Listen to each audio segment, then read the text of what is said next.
only Messi, Cristiano, Neymar, Mbappe can decide where to play. The normal players like I am, is the coach the one who decides where to put you. In football today, young players, you can't even say to him that they are doing something wrong. I know I am not a world-class player. You also need players like me to help those world-class players. Neymar, people don't see him as a leader, but he was.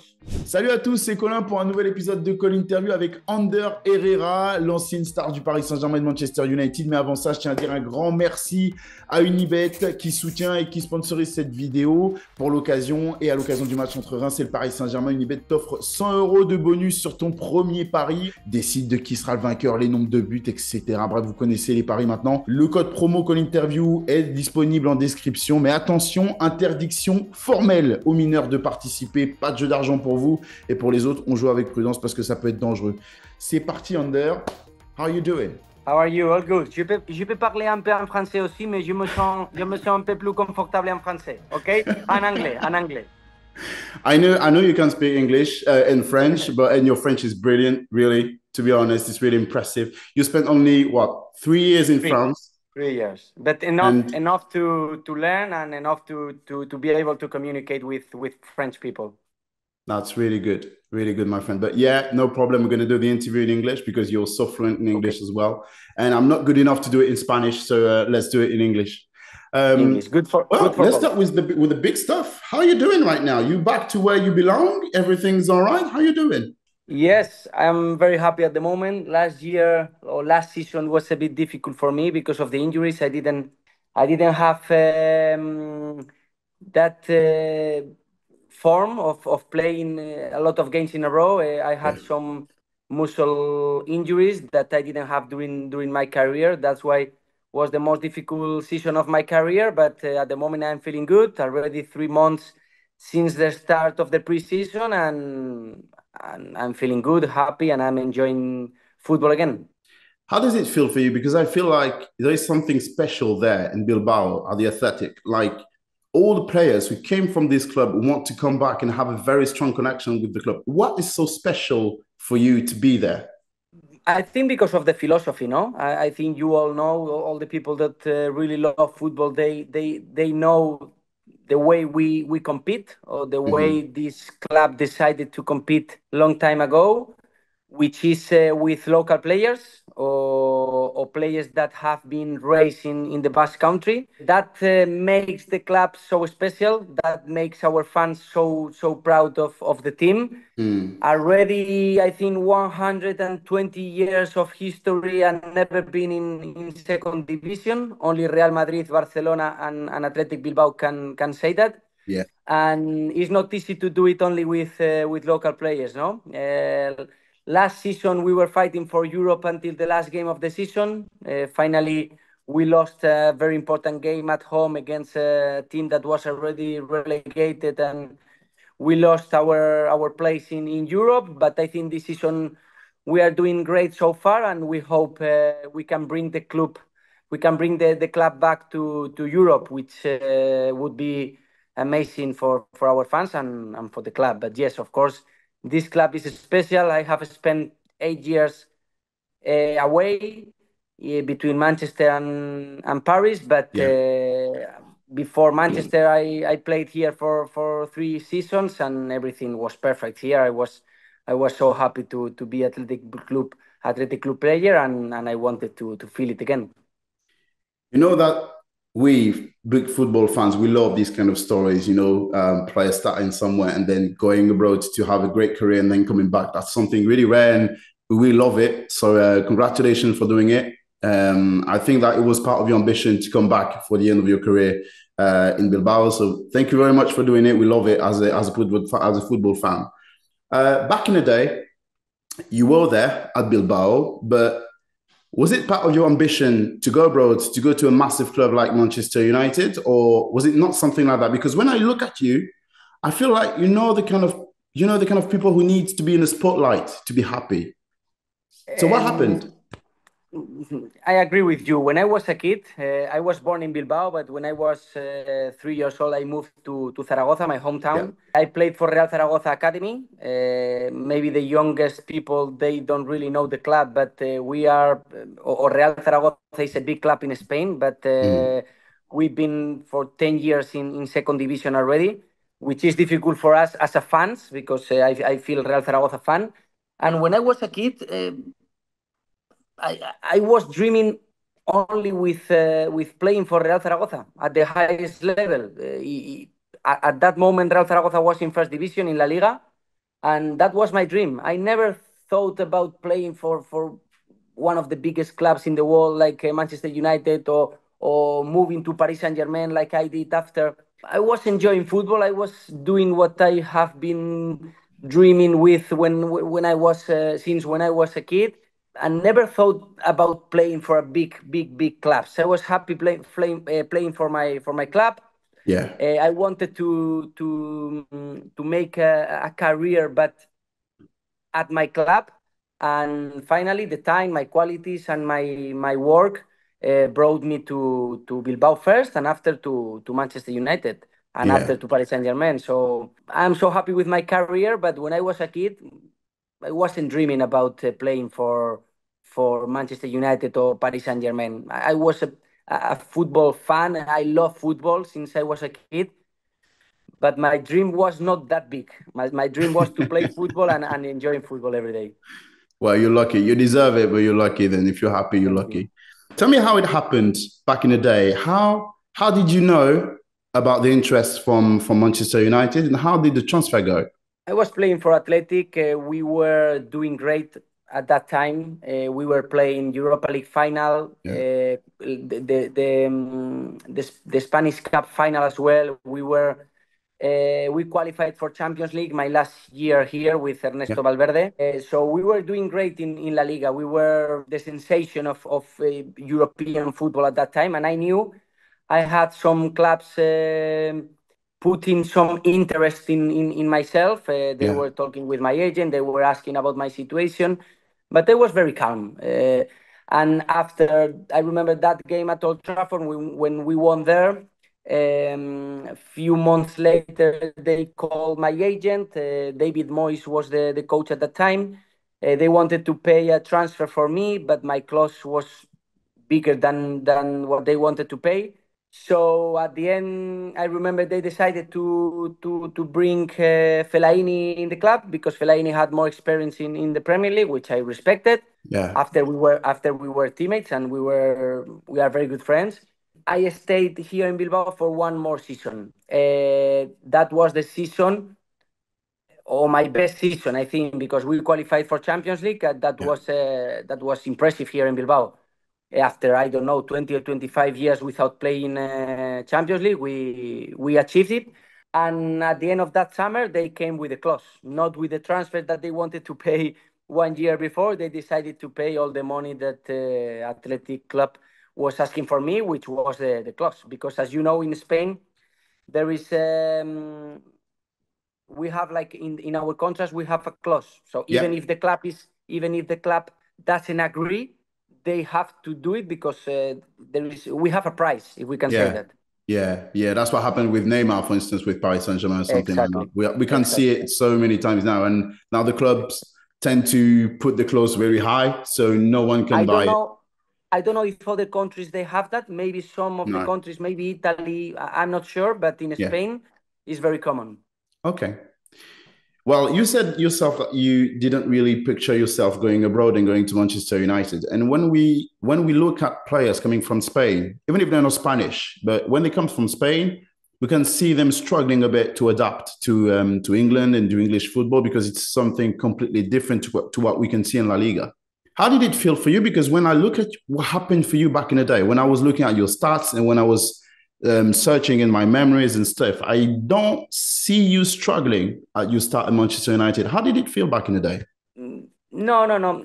Honestly, I think if some players they struggle in the Premier League, in my opinion, it's not because of the football. It's because Okay. of the culture. That is a new country, a new language. You have to adapt yourself to a new coach, a new. football club, but I don't think that the football is so different in every country. I have played in Spain, in England, in France.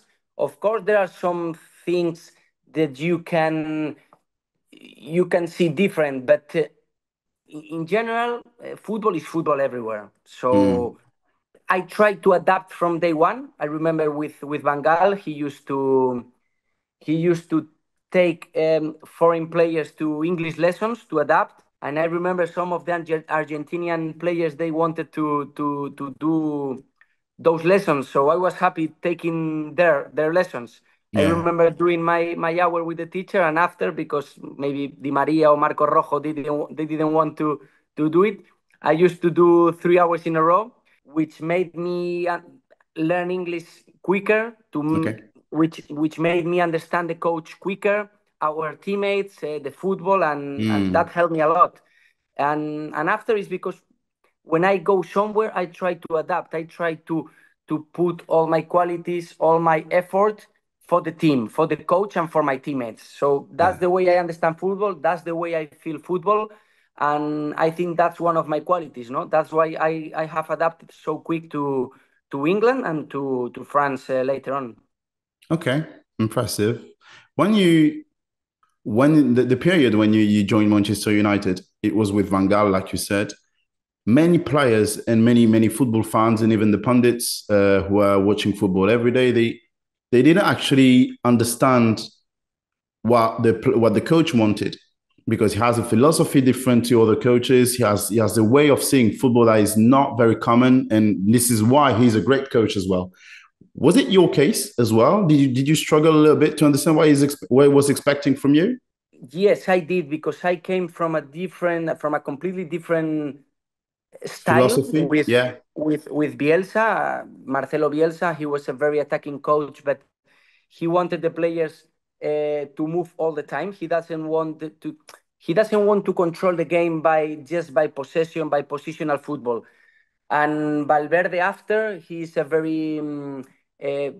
he's a coach who really likes transition football. No, not in Barcelona, because Mhm. when he went to Barcelona, Barcelona has its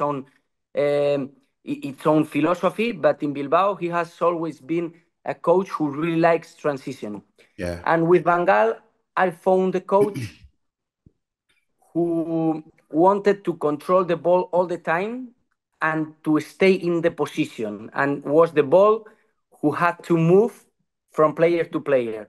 At the Mm. beginning was difficult for me, yes, because when I play, normally I am a player who likes to move, who likes to ask for the ball, who likes to run box to box. And Bengal, is true that he wanted to control the games. He doesn't want the games to become crazy games. That's Yeah. why sometimes our fans, they wanted a more exciting football. They wanted more, like, I say, rock and roll football. Like goal to goal, defense, attack all the time. Yeah. And even though Bengal was a little bit different to that football that people in Manchester is used to, we won the FA Cup, which is not easy, and we Yeah. qualified for Champions League. Yeah. So we have to give credit to Bengal as well. Yeah, he did a great job there, to be honest. It was really complicated to be at Manchester United at the moment because we have seen many coaches, even José Mourinho. I'm about to talk to you about Yeah. José Mourinho, but if it wasn't that easy for him as well. Well, you say that you struggled a little bit with Mangal, but he made you vital to this team. You were essential to Manchester United. When you see your stats, it was like 31 games for the first season and then 41 games for the second season. So you were a major player for this team. When you see the coach leaving for another coach with a different mentality like Jose Mourinho, what was your first feeling when you saw him joining the club? With Bengal, yeah, it's true. I played a lot of games. Yeah, Not every single game of both seasons, because at Manchester is not easy to play every game. You have a lot of competition into the team as well. But I was happy with my stats, as you say. After, when the club decided to bring Mourinho, first of all, when there is a change in the club, you always feel that your place is not secure. yeah, If you can say that, of course. But I have always believed in my qualities as well. I think one of the things that I have proud of is that I have always given solutions to the team, to the coach, to That's my true. teammates. With Van Gaal was more offensive. I was more offensive player. Maybe Michael Carrick used to play more as a holding midfielder. Morgan Schneiderlin, he used to play more as a holding midfielder. But when Mourinho came, he decided to play me there, to play me as a holding midfielder. I just spoke with him. What do you want from me? What do you think you can teach me to make me a better player? And we had a fantastic relationship. I played a lot of games as well. We won some trophies. I started to go with the national team. So I am so thankful to Jose as well. Even today, we have a fantastic relationship. So I think what I could say to a kid that is starting playing football is not to be selfish. Is Yeah. try to put your qualities, try to put your strengths for the team.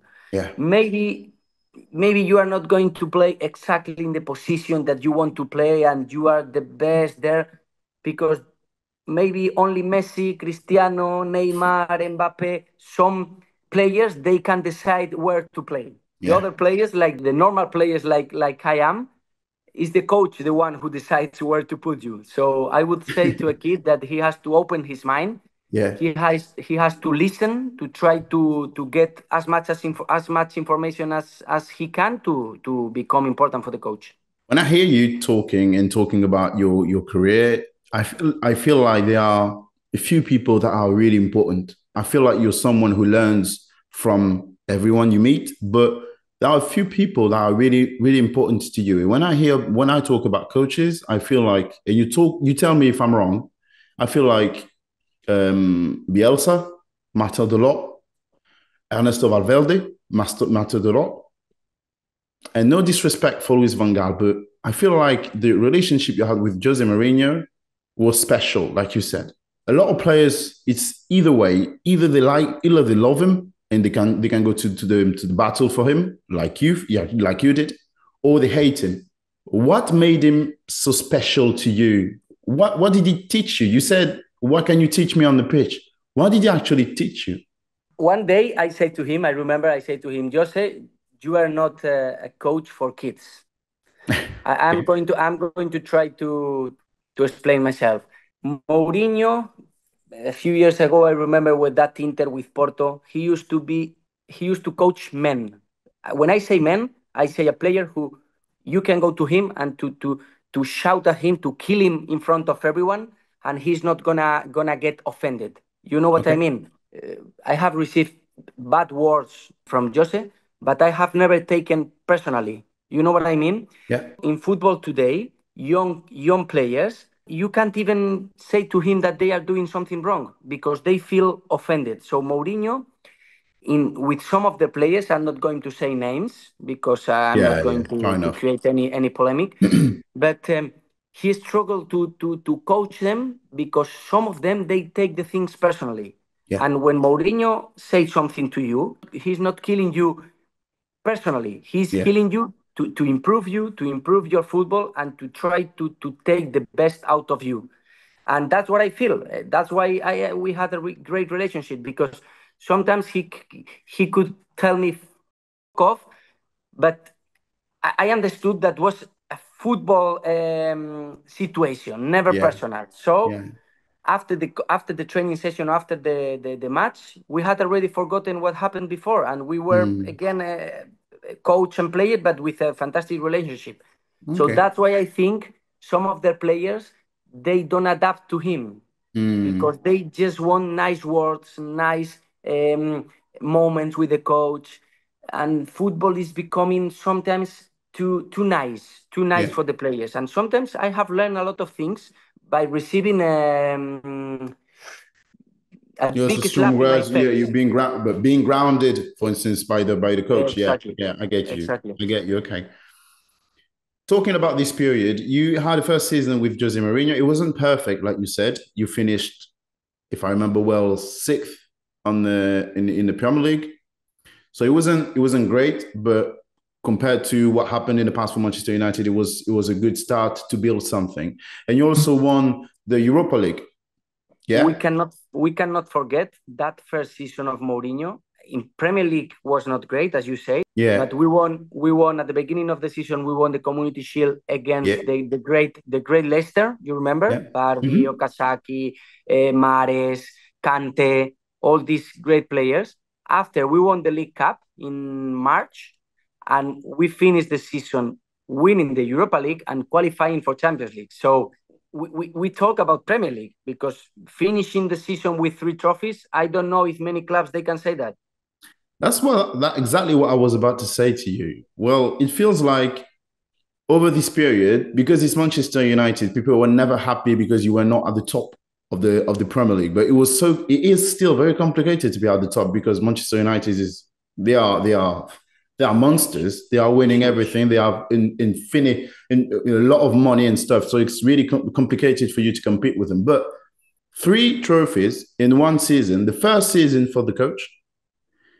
Did you feel back in the day when you were having this season that people were too harsh on you and didn't understand the huge season you were having? The expectations at Manchester United are so high. Yeah. That's why we are going to receive, or they are going to receive, criticism all the time. Even if you win 1-0, you have to win 2-0. If you win against Arsenal or Chelsea or Tottenham, okay, you are winning because the other teams, they have some players injured. If you win the FA Cup, it's not enough because you have to win the Premier League. Yeah. It's always like this, but you have to adapt to it. You are playing for the greatest club in England, one of the greatest in the world, and you have to adapt. I used to say we are us against everything and everyone, and this is Manchester United. I had the same feeling when I went to Paris. When you play for the greatest club in one country and all the other teams and all the other people, the game of the season is against you. Yeah. You have to adapt and you have to accept. And I was happy going to some stadiums that they were waiting for us to kill us, to insult. I mean, in football, I'm not saying something that was not nice, because honestly, I used to enjoy when I used to go to stadiums and they are waiting or they are trying to beat Manchester United. That made me feel important, and I'm playing for the greatest club in the UK, and all the teams, they are waiting for us. The season after that, still talking about Mourinho in this period there, you were still a very important player for your team, because even Mourinho, like you said, you had a very, very strong relationship with him, and he made you play a lot of games like Van Gaal did in the past. You finished second, and you broke the record for a second team in the championship. And still a lot of criticism. I remember Mourinho saying, having arguments with the journalists because people were not enjoying his work and what you guys were doing back then. What was the secret? How did he make this team be so strong? Even if people didn't remember that, how did he manage to make you so strong? Because I remember you becoming a good player to a very sensational player, a great player. And that was the case for the whole team. How did he manage to do it? First of all, I remember that second season of Mourinho at the club, and I don't remember exactly how many points we did, but I think it was 82 in the league or something like this. 81. 81, which is a lot of points. I think during the Premier League era, some teams, they became champions with less points. Definitely. That means we did a good season. Yeah. But credit to Man City, I think it was Manchester City, were champion. Yeah. Yeah. Credit to them, because they were not good. They were perfect. We were almost perfect. I remember also we lost the FA Cup final against Chelsea. We played a fantastic game. I think the best player of Chelsea was Courtois. Yeah. At that time, he was the goalkeeper. So just because Manchester City were perfect and because Courtois was amazing at that final, we went from an unbelievable season to a shit season. You know what I mean? Yeah. That is Manchester United. Yeah. If you don't win, if you don't do things perfect, respect to Arsenal, respect to Tottenham, that people let them do more mistakes than what they do with Manchester United. That's my feeling. When we used to lose a game against a middle team or low team in the table, I remember all the front page. United is a disaster. They don't know how to play. The philosophy is horrible. The Glazers, they have to sell the club. Yeah. Doesn't happen with other clubs, with other teams. Yeah. Or that says how big is the club. I have accepted that since day one, and I have enjoyed that, because when you play for Manchester United, you are going to be a Manchester United player forever. And also the victories is not comparable to other clubs. You enjoy them more. And okay, we didn't win the Premier League. We have to accept that, but we did some good seasons, and this second season of Mourinho is an example. We went from doing a fantastic season to be considered as a shit season. It's difficult to accept, but this is football, and this is Manchester United. Because back to you, and personally, I want to talk to you about how you felt back then personally. You're not used to that. You were not used to that. You were a local player used to playing in this local club, having high ambitions, having a lot of expectation locally, but nationally it wasn't the case. When you go to a club like Manchester United and you have such a pressure on your shoulders every single day, even if when you're doing good, people want you to do great, and when you're normal for Manchester United, you're shit. Yeah. You never felt like, oh man, it's too much for me. I need to go to a normal club. Did you never feel No, something like that? no, not at all. I was enjoying every single second that I was a Manchester United player, Okay. because it's something that is going to stay for the rest of your life. Every time I was walking into the pitch or going into Old Trafford, I was thinking this feeling one day is going to finish. Yeah. So I have to enjoy every single moment here in this stadium. I'm representing this club, and that's what I did. It's true that the things didn't end up the way I wanted, because my first intention was to stay at the club for so long. But they wait too long to give me a contract extension, and I had to secure my future. That's why I went to Paris, and I don't regret to have played for Paris. I have won trophies. I played the Champions League final. We lost against Bayern Munich. I have been able to play with some of the greatest players in the history of football. Yeah. And I'm so thankful to Paris as well. But my first intention was to stay at United for maybe for the rest of my life. I don't know, for the rest of my career. So there was nothing more than that. It was just about Manchester United taking too long to give you a contract extension offer. I have already said a lot of times that after Yeah. my third season, I think I deserve more from the club. Yeah, Not I not agree not with that. not just a letter. I had already played 100 and something games. I had already won some trophies. I was man of the match in the Europa League final against Ajax, Yeah. and was painful for me that they came. They didn't even give me the letter in my hand. They sent the letter to my agent. So Yeah. that I was get that was you. painful. This feeling is something that happened in Manchester United, but to be honest, I feel like this is something that sums up your whole career. Let me explain. You are in Manchester United, you're a massive player. You play every season a lot of games.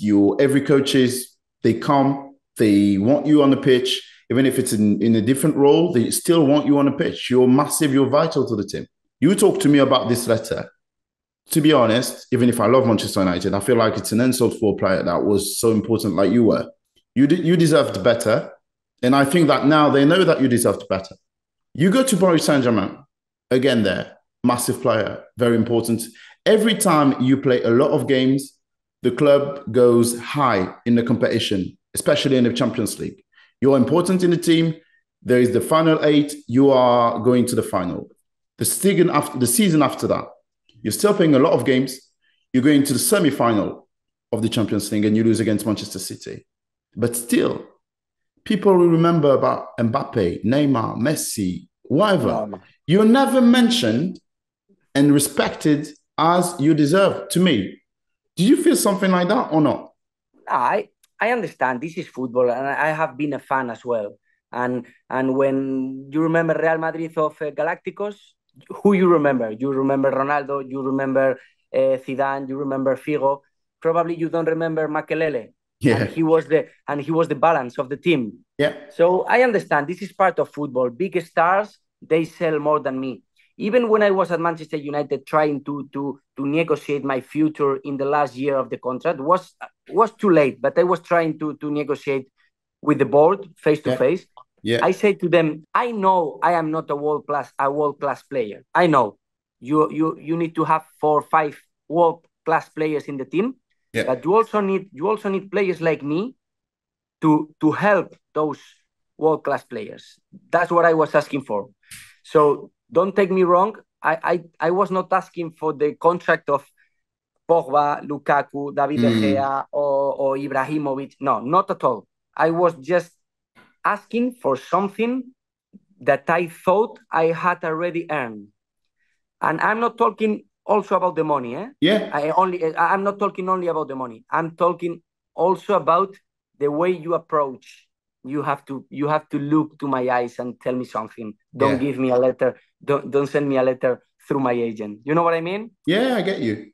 But I respect. I respect. I still have a good relationship with Manchester United board. I saw them in Dublin this summer. I spoke with them. No problem at all. I love them. I am so thankful to them because they brought me to the club. But I decided to leave because I thought they didn't give me what I was deserving. Yeah. But I repeat, I understand the big club, the Mm. big players and big stars. They will stay forever in the memory of fans. And some players like me that we give balance to the team or we help the team to win games. We are not as remembered as the other one, but I accept it and I understand this is part of football. This is really true. You are so right to say that because when you took the example of the Galacticos and Makelele, I personally remember him because he is French and I love the guy. But Yeah. I understand what you mean. But this was a time of football, and now we've changed. Now people talk about players like Fabinho or Fernandinho or True. players in your True. situation on the pitch with the same role, not being big stars like Mbappe or Neymar and stuff like that. But still, we talk about people and players like you. It wasn't Yeah, but it wasn't the case. you need to win the Champions League to be remembered. You know what I mean? I That's mean, maybe yeah, that's maybe the case. That's maybe the case. you Yeah. need to you need to make that final step like Yeah, they have already done because that's they are true. unbelievable players. That's true. All the examples I've said I've won the Champions League. That's true. Well, you were that close to winning it. I was. Let's talk about that a little bit because, as I said, you were very important to the team, and it was the very first time PSG managed to reach that level in the competition. It was a very different Champions League. And like you said about Manchester United, I think that if you, Paris Saint-Germain, managed to win it, people would be saying, yeah, but it wasn't the real championship. It was a different version of it and stuff. And now it's Bayern Munich who won it, and no one said that. Still, Yeah. still, what made that team able to reach that level? Because we saw something like a connection after the game Yeah. against Dortmund. It was unbelievable, the Yeah. connection between the Absolutely. team and the fans, and within the group, within the team, we saw something so strong with Neymar, with you, with Mbappe, everyone. Did it feel that way when you were in the team? Absolutely. I think Lisbon that month locked in the hotel made something special into the team, into the group. Yeah, Thanks to Ney as well, because Neymar, people don't see him as a leader, but he was. He's a part of a fantastic person. He became a leader that yeah, month in that hotel. He brought the team together. He really wanted to do something special. Finally, we were not able to do it, but I think we were so close as you say before. yeah, Was a different Champions League, that's true, because when you imagine yourself playing a Champions League final, you imagine a full stadium full of yeah, fans. Paris Saint-Germain fans being able to enjoy that historical moment, and was different. But if we had won that Champions League, because a lot of people hate Paris Saint-Germain, yes, probably they would have said that was not a real Champions League. But trust me, for us would be the same feeling. Okay, that's fair. What is the game that you remember the most? You know, because it was a lot of emotions. Dortmund was massive, but you didn't play it for Dortmund, the second leg. But you played against Atalanta, who was amazing. Leipzig, big game, and Bayern Munich as well. Even if it was a loss in the end, it was a lot of emotions. What was the big game to you? You cannot forget the final. You cannot forget the final, because if you watch the game again, we had 2-3 options in the first half, so big chances. Yeah. And I had been thinking for a long time, or I have been remembering those moments of the game. You cannot forget them. Yeah. Di Maria had a big chance. Mbappe had a couple of big chances. And in halftime, I was thinking, you cannot miss these chances against Bayern Munich. Yeah. And that's what happened at the end. Yeah. They had one chance. I remember one in the first half, if I'm not wrong. Lewandowski hit the post. And in the second half, the first chance they had, they scored. And after that, they were so smart playing. They defended in a low block, and was so difficult for us to score. But I think we had our chances. They were not in the second half. They were in the first half. We had 3 big chances. We didn't score, and we paid for us. Of course, we played some great games. Dortmund at home at the beginning of coronavirus. Atalanta and Leipzig, they were playing. I think Atalanta beat a big team before.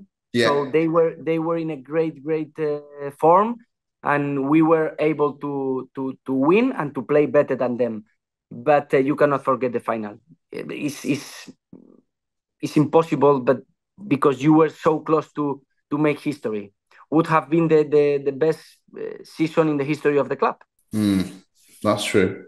You the first major trophy you won with Manchester United, it was the Europa League. You remember that? The major trophy, like the biggest trophy you won. I do. You were that close to winning a second major trophy in your career. Back in the day, after the final, you were 31-year-old. Yeah, I don't remember exactly. I try to not look too much to my age. to don't get depressed. Okay, all right. You're young enough. Enjoy life. You're young enough. After the final, did you feel like the big chance of my career? Did you feel like that? Yes, I did. Because I knew it was going to be difficult to beat Barcelona, Real Madrid, Manchester City, Liverpool. The Italian Juventus was at that moment, they were amazing. So I had the feeling that probably we didn't have that opportunity again. And we play again the next season. We played the semi-final, I remember, but we were playing against a fantastic Manchester City as well, and it was difficult. But that final, because it was a final, and also because we played a good game and we had some chances, I had the feeling that probably we didn't have that big opportunity again. Yeah. Earlier, you talked to me about how people were harsh on Manchester United, always judging the club as not doing good enough. Even if they were winning, it wasn't enough and stuff like that. It was pretty much the same with Paris Saint-Germain. When you're in France, anytime you win, you don't deserve it. You should have done better. You were lucky. And when you lose, it's just a nightmare. When you lose, is the national party. Yeah, that's so true. That's so true. When you saw the two clubs working in different ways, and when you saw the structure around the club and stuff like that, everyone can say today that Manchester United is a major club, a massive club, maybe the biggest club in the world with Real Madrid. And people say That Paris Saint-Germain will never get there, that there was a massive gap between the two clubs. And even with clubs like Juventus, and even if they in a sports way, in terms of results, Paris Saint-Germain will do better than this team for a long moment. They will never be considered as a major club in Europe. Personally, you've been experiencing two times, one time in Manchester United, one time in Paris Saint-Germain. Did it feel this way? I think we wouldn't be fair if we compare Paris Saint-Germain with the other big clubs in Europe. First of all, because Paris Saint-Germain is 52 years old, if I'm not wrong, 52, Yeah. 53. Yeah. And Manchester United, Liverpool, Juventus, Bayern Munich, Barcelona, Real Madrid, they are much older. They have much more history. And I think it's not fair with Paris Saint-Germain to compare with them. I think they are growing up really fast, probably faster than they should in some moments. Because I remember when Qatar arrived to the club, one of the first, I was here at Bilbao, in Bilbao, I think, or in Zaragoza. I remember listening the first press conference or whatever, or reading something, and they say, our objective is to win the Champions League. Wow. And I say, this is a big mistake. You cannot go to a club that they hadn't won a trophy in France for a long, long time, and you cannot put those expectations on yourself. Yeah. That's my opinion, because after, when you win something, people are going to say, no, that's not what you are here for. You have to win what you said is your objective. So after all the expectations, all the demanding of people is normal, because you put on yourself those expectations. Yeah. So the club is young. The club is a very nice club. I really enjoy my time there. People working for the club are so nice. Even they still have people who was at the club when they were not that big. So that makes the club still very familiar.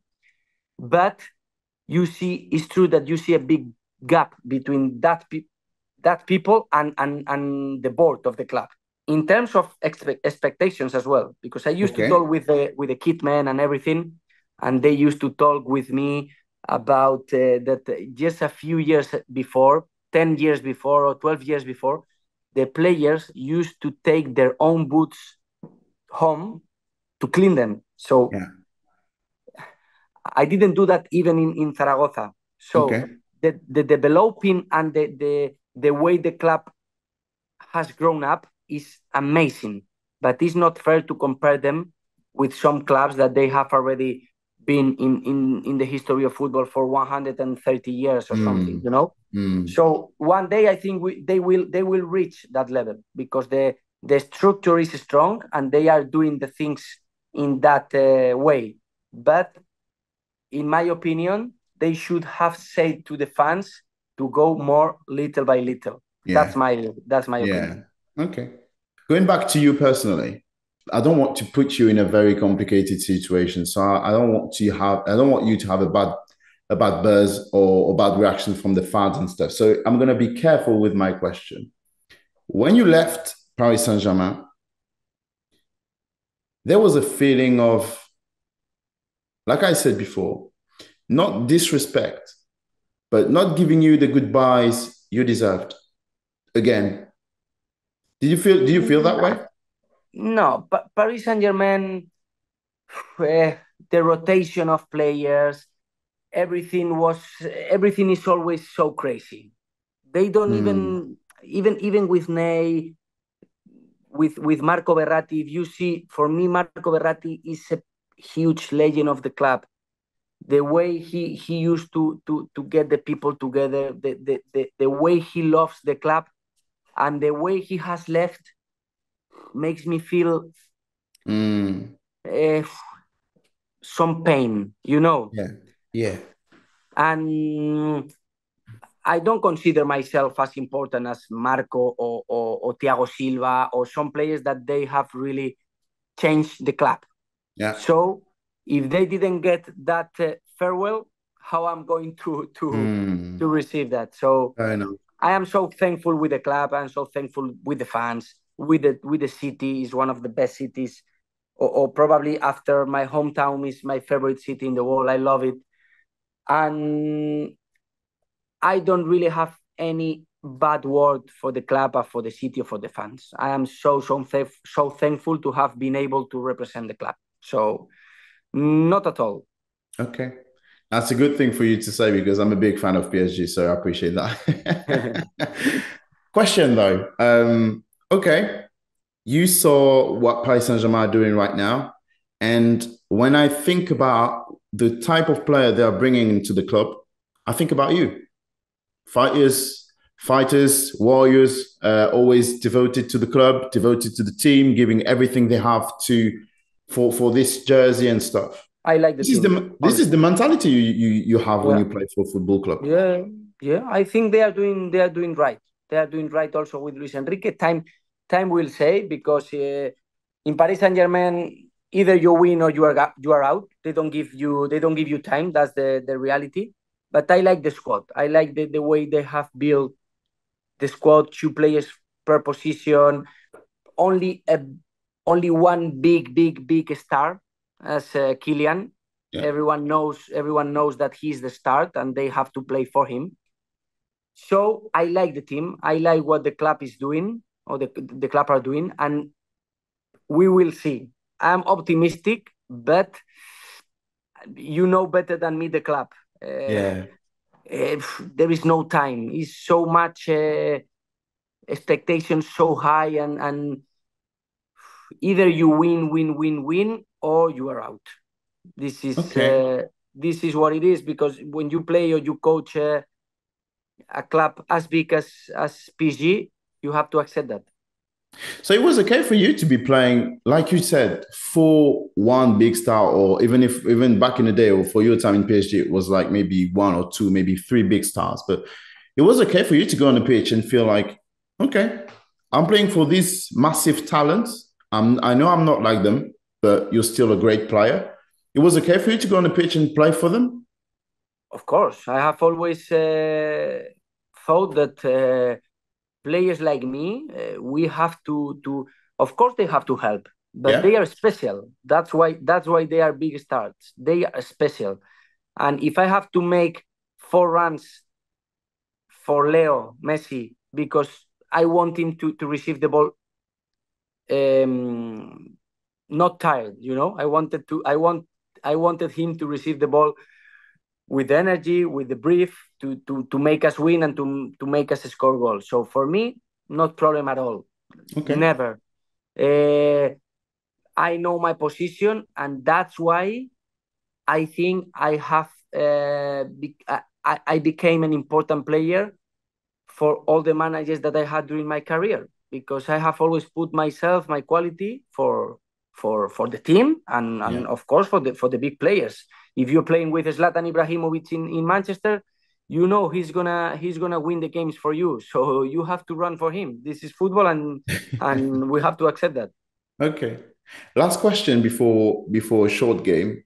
You played for Manchester United, you played for Paris Saint-Germain. You always were very important for every teams you played in these clubs. And these clubs are massive clubs in Europe. And earlier I was talking to you about the credits you deserve. The national team. I have only one question about the national team because I feel it's a touchy topic for you, and I don't want to talk too long about it. What is your feeling about the national team? The national team is something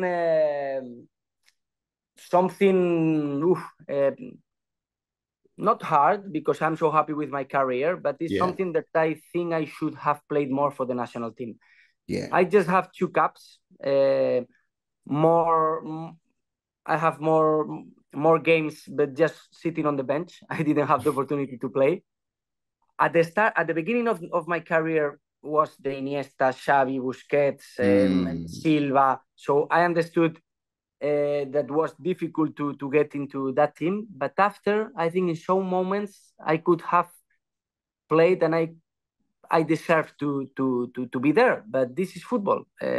I'm old, but I don't say I will never play again for the national team. I try to play for it, to try to fight for it. New generation, new players, they also need experience, so you never know. But it's true, I agree with you that because of my career, the normal thing would have been to play more games for the national team. Even more when I was a very important player in the how you say in the and we under 21 we were European champions. Our midfielder was Javi Martinez, Thiago, and myself. So the most normal thing would have been to become an important player for the national team, but I didn't. I have to accept. I'm so happy with my career so far, anyway. But you never know. Maybe Jesus Navas is still going. Azpilicueta is still going. So there is a small gap for me as well. Yeah. Hopefully one day. So you never had any explanation about it, about the reason why you were not. No, when Lopetegui was there, I used to go with Julen Lopetegui, but he didn't play me that much, but I was in the squad normally. Yeah. After I remember Robert Fernandez, you remember he was coaching also in Monaco. Yeah. He called me. He came to Paris to see me. Probably you are going to be in the team, blah blah blah blah. And then he went out, and Luis Enrique came. Yeah. And I didn't have the opportunity with Luis Enrique. To be honest, he prefers different type of player. Yeah. And I have to respect that. Nothing, as I say before in the interview, I have never taken a coach decision as something personal. Never. Yeah. That's something really good and really impressive in you. Okay, short game. It's going to be really quick. 5 minutes top. I give you one question quickly. You give me the first name that comes up to your mind, and if you have an anecdote, I'm taking it. Okay, I will try my best. Who was the best coach you ever had? Probably I can take things from everyone, but in the way he managed the team, the way he is, the how he's so relaxed. He never put you under pressure. He's a very close person. Maybe Ernesto Valverde is the coach that has how you say in English, the coach that if I am coach one day, I will take more things from him. Okay. Than from others. Tactically, Tuchel was amazing. Solskjaer was a fantastic person. I can say good things from every single manager, even Mauricio Pochettino and his staff. They were fantastic with me. But Ernesto Valverde, he's someone so relaxed, and he makes you better because he makes the team to work in a daily basis so relaxed and so happy. Okay. The best at making jokes in the dressing room. Jokes. Probably Marco Verratti or Neymar. I used to laugh a lot with them. Do you have an example of the craziest joke they could do in a dressing room or not? No, we used to do things against everyone, even against each other every day. Okay. I remember one day, I think Neymar, he put because Marco Verratti, he was that kind of person that sometimes he almost have like a heart attack when something happens suddenly to him. I don't know exactly the word in English. And one day I think was Neymar and Paredes, they put a snake into his a plastic snake into his locker, and they were filming his reaction, and was so funny. So and also Di Maria was quite as the English they say, quite bastard. Okay. The best at dribbling. Dribbling 1-against-1, probably Neymar. Yeah. Oh, Nico Williams maybe now. Oh yeah. 1-against-1, he's almost unstoppable. Amazing. Okay. Okay, good to know. The best at cheating in training. The best, say again, please. Cheating during Cheating. training. Yeah, cheating like being a cheater.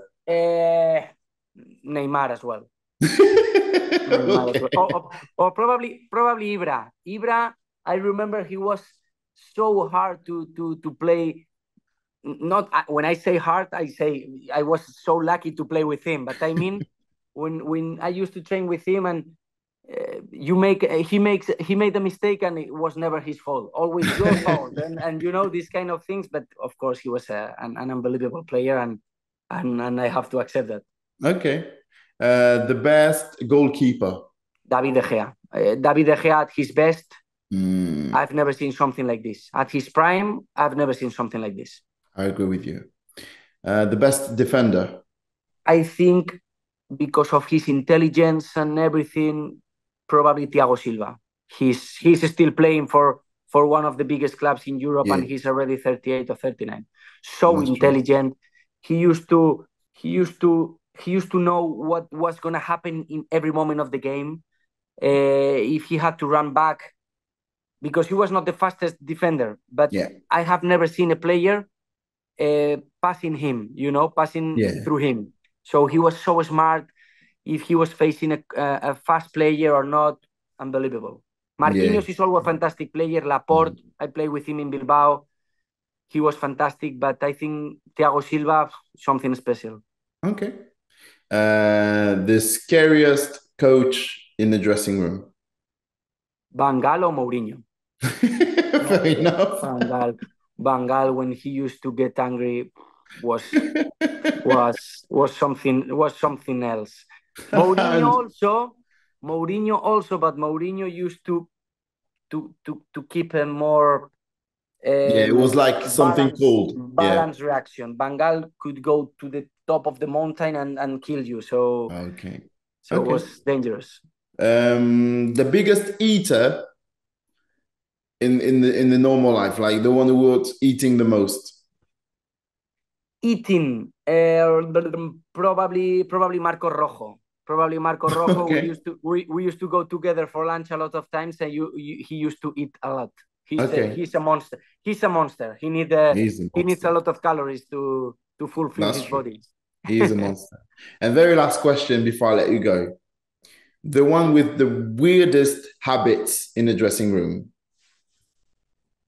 With the weirdest habits in the dressing room. Probably I have a fantastic relationship with him, but probably Eric Bailly. He's playing now at Besiktas. He's a big Yeah. friend of me, but we used to go for lunch always late. You never know what he was doing. Even the way he used to dress. One day he was dressing like for a wedding, and the next day he used to come like with a pajama. So it was something special. I love him. I love him as a guy, but some of Okay. his behaviors were weird. Anda, thank you very much. It was a pleasure. Thank you. For me too, it was a dream to meet you, to have this conversation casually with you, and you were so open. So thank you very much. I really appreciate that. Take care of yourself. Take care of your family. Enjoy the rest of your career in football. Enjoy your time back in Bilbao, because really, like I said earlier in the interview, it's something we really love as football fans. So thank you very much for doing it. And we loved you here in France. So big memories from you. Thank you very much. Thank you very much. Thank you. Bye All bye, the man. best. All the best. Thank you. Les autres, merci. On se retrouve très vite pour un nouvel épisode de Colinterview avec d'autres invités, d'autres anecdotes de fou, parce que c'est comme ça qu'on kiffe le foot tous ensemble. Allez, ciao.